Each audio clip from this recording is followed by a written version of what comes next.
Bonsoir à tous, donc moi je suis Thierry Danois, le fondateur de Goodmix, qui est une plateforme digitale B2B, donc à destination des entreprises, de coaching nutritionnel et de suivi personnalisé, qui lui va être basé sur les envies, les goûts des personnes, mais également leurs contraintes alimentaires et physiques, pour bien manger et bouger plus sain. En 2 mots, vous allez pouvoir sur la plateforme indiquer les ingrédients que vous aimez et ceux que vous n'aimez pas, si vous avez une éventuelle allergie ou intolérance alimentaire et ou une pathologie, un régime particulier alimentaire, notamment des maladies chroniques.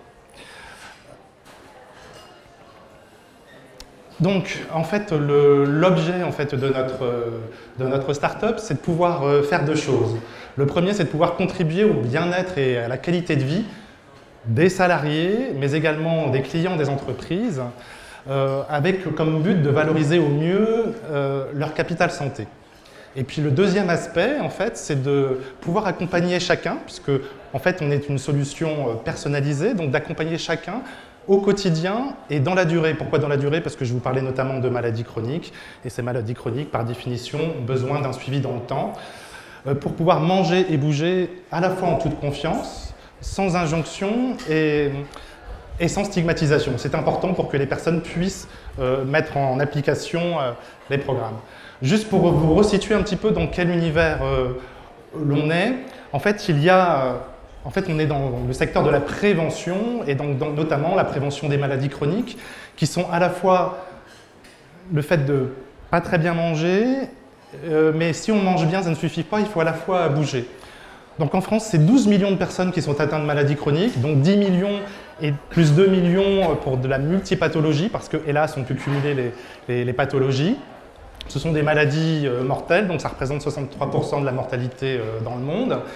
Et pour vous donner un petit peu d'indication sur les maladies chroniques en ordre décroissant, nous avons d'abord le diabète, notamment le diabète de type 2, les maladies cardiovasculaires, le cancer, le surpoids et l'obésité, les allergies et les intolérances alimentaires.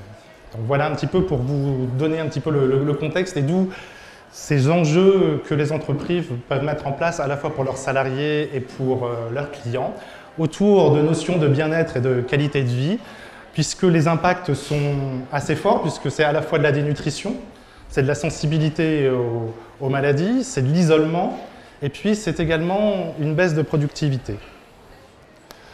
Alors notre plateforme de coaching nutritionnel, en fait, elle a 2 aspects. Le premier aspect, c'est les entrées.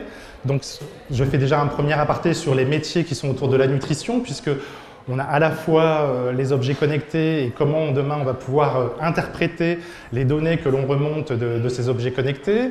On a aussi besoin, nous, de contenu qui soit à la fois sur le food, sur l'activité physique, enfin sur le sport et la santé. Des recettes, donc on est sur du qualitatif aujourd'hui, avec des recettes qui peuvent permettre donc de cumuler plusieurs éléments, de l'activité physique, bien évidemment, et puis à nouveau cette expertise que l'on va chercher notamment auprès des académiques. Et puis de l'autre côté, en fait, en sortie, on va pouvoir derrière générer des recettes qui vont être équilibrées, variées, adaptées pour les différents profils à travers du coaching. Et puis demain, de pouvoir mettre en place des tableaux de suivi, des indicateurs de qualité de vie et de bien-être. Et puis également de pouvoir lier des services, puisqu'aujourd'hui, autour de la recette, on peut éditer une liste de courses, on peut mettre en place dans un agenda, etc. Donc notamment avec les objets connectés, on va pouvoir décliner d'autres fonctionnalités. Voilà quelques exemples de notre application. Donc notamment, là par exemple, ce sont des recettes qui vont être dédiées pour une personne qui aura indiqué un cancer. On a derrière la liste de courses, on a aussi du contenu qui est vulgarisé avec un ton très, très ludique.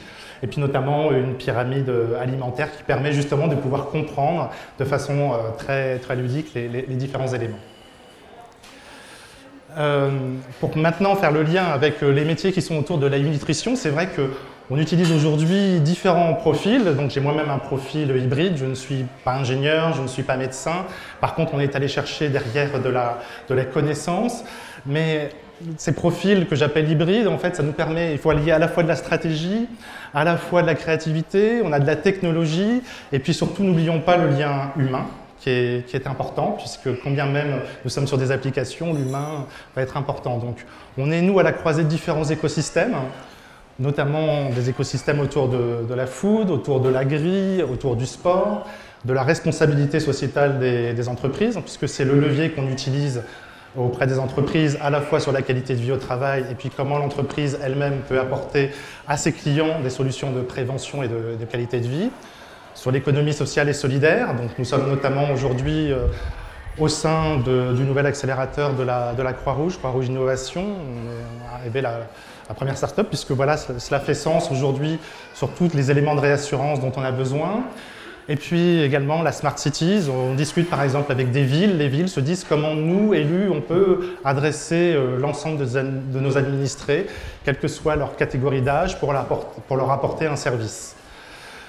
C'est également des contenus riches qui sont sur différents canaux, donc on a déjà parlé des différentes fonctionnalités, mais c'est aussi des tableaux de bord intelligents. Ce qui est important pour nous aussi, c'est de mesurer ce qu'on appelle le changement du comportement. Je vais prendre un exemple tout simple. On va s'apercevoir que vous ne prenez jamais de poisson, mais vous n'avez jamais indiqué que vous n'aimez pas le poisson. Donc c'est comment on va pouvoir vous aider tranquillement, puisqu'on a le temps, pour pouvoir demain introduire du poisson avec vous.